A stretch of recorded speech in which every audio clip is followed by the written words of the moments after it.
세 번째 녹음입니다. 사실 지금 한 대여섯 번째쯤 되는데 하고자 하는 얘기가 잘 정리가 안 돼가지고 계속 다시 녹음하고 있는 거예요. 일단 유튜브 영상 올렸는데 분명 이 파일의 길이는 10분인데 왜 자꾸 10분의 1초로 표시가 될까요? 저는 이유는 잘 모르겠는데, 그래서 이미 올렸던 파일들 다 지우고 다시 올렸었는데도 10분 1초로 뜨더라고요. 1초 차이니까 그게 중요한 건 아니고. 그리고 지금 제 녹음 환경 문제인데, 오늘 날씨가 엄청 덥대요. 그리고 오늘 비가 많이 올 거래요. 그런데 차 안에서 녹음하니까 너무 더워요.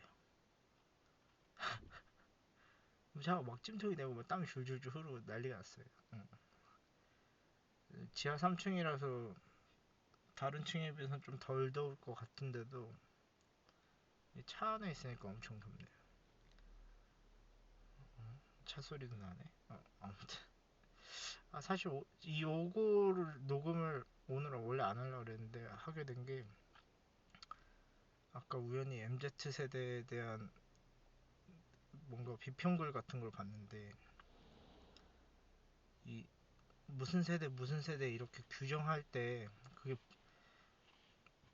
대중적으로 보편적으로 살아남는 경우, 아니면 어떤 세대를 되게 긍정적인 단어로 포장할 때 그때가 그 세대들은 진짜 끔찍하게 힘든 거라고 하더라고요. 가령 예를 들어서 X세대, 뭐 자유롭고 또뭐 자기 주장이 강하고, 뭐 자기 주장이 강하다기보다 분명하고, 뭐 지금 우리가 욜로라고 얘기하는 그런 젊음을 즐기자, 뭐 그런 인생 한 번뿐이니까, 뭐 그런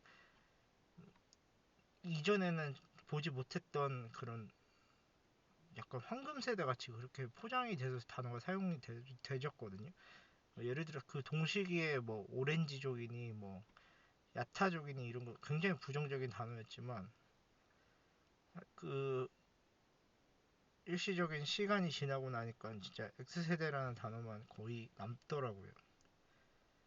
그리고 뭐 Y세대도 마찬가지예요. Y세대는 뭐 Y2K니 뭐 고시점인데, 뭐 PC통신, 뭐 인터넷, 뭐 PCS 휴대폰, 뭐 이런 것들로 인해서 정보통신 기술을 잘 활용하고 뭐 그런 적응하고 뭐 하는 그런 세대, 뭐 이렇게 포장이 돼 있더라고요.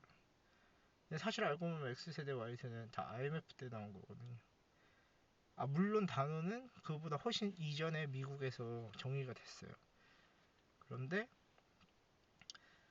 그 세대들을 되게 아름답게 포장을 하는 단어로서 쓰이더라고요.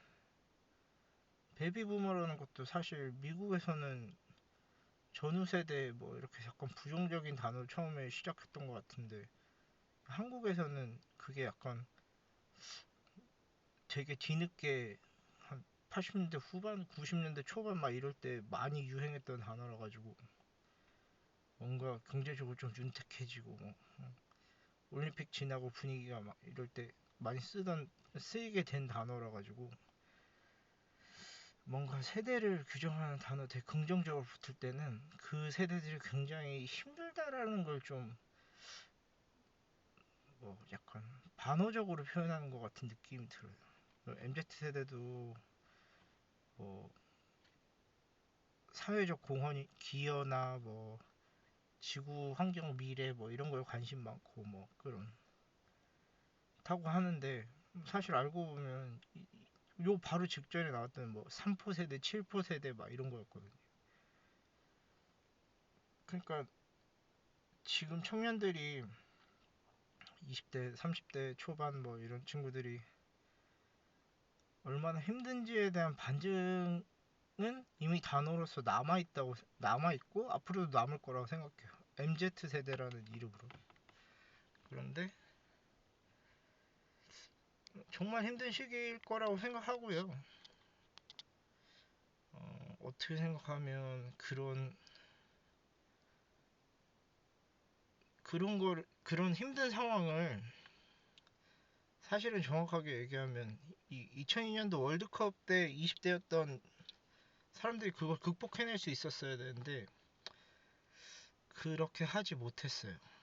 왜 그런지는 사실 저도 잘 모르겠어요. 월드컵 분위기에 취해서 그런 건지 아니면 IMF를 조기 졸업했다라는 뭐 물론 그때 다 상한 건 아니지만 IMF를 어느 정도 극복했다라는 그런 자신감에 차서 그런 건지 사실 막 더 상황은 되게 안 좋아졌거든요.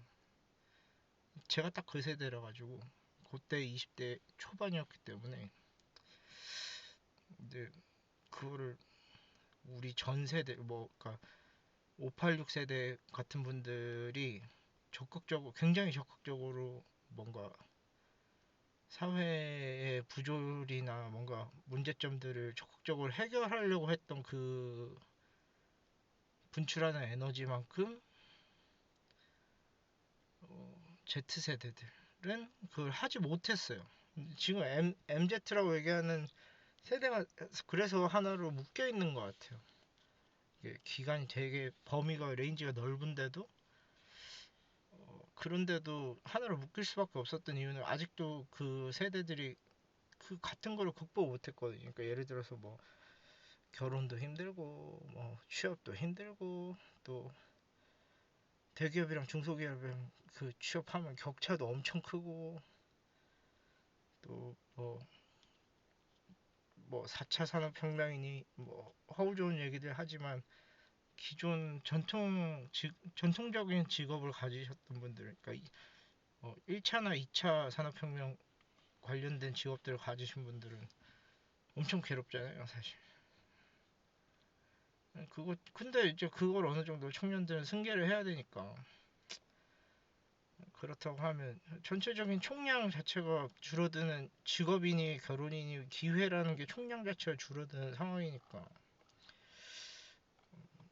그만큼 진짜 힘든 시기가 되는 거죠.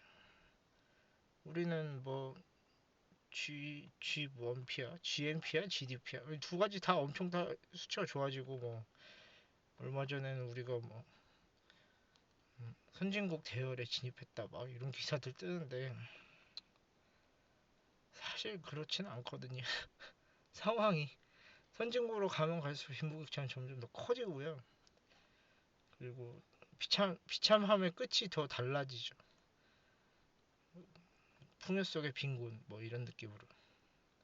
아예 모든 나라가 다 나라 전체가 진짜 다 가난하다 그러면 딱히 누가 타설할 데도 없어요. 근데 누구는 막 청담동에 뭐 백몇십억 집에 사는데 막 누구는 고시원도 비싸가지고 갈 데가 없어서 고민하고 그런 상황이니까요.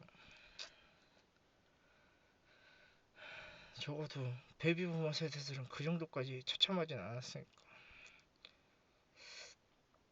빈부격차에 어느 정도는 존재할 수밖에 없다고 해도 지금처럼 극대화되는 건 참 청년 세대들한테 미래가 없는 것처럼 보이니까요. 저는 그래서 그걸 어느 정도 극복해낸 세대들에 좀 관심을 가졌으면 좋겠어요. 지금 뭐 586들은 민주당 뭐 막 나라 망치고 막 이런 사람들로 되게 20대들한테 인식되고 있는 것 같은데 그분들 젊었을 때는 사실 그렇지 않았거든요.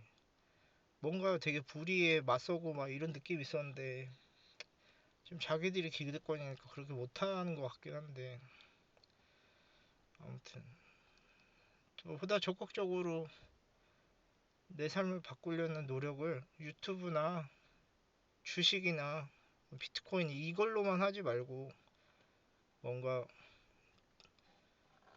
더 적극적으로 할 수 있었으면 좋겠어요. 20대들 머리 좋고 막 그런 거 보면 할 수 있을 것 같거든요. 근데 너무 뭔가 삶에 찌들어 있달까? 그런 게 너무 아쉬워요. 나는 20대로 돌아갈 수 없지만 20대 친구들은 지금 20대인 친구들은 충분히 그걸 할 수 있을 여력이 있다고 생각해요.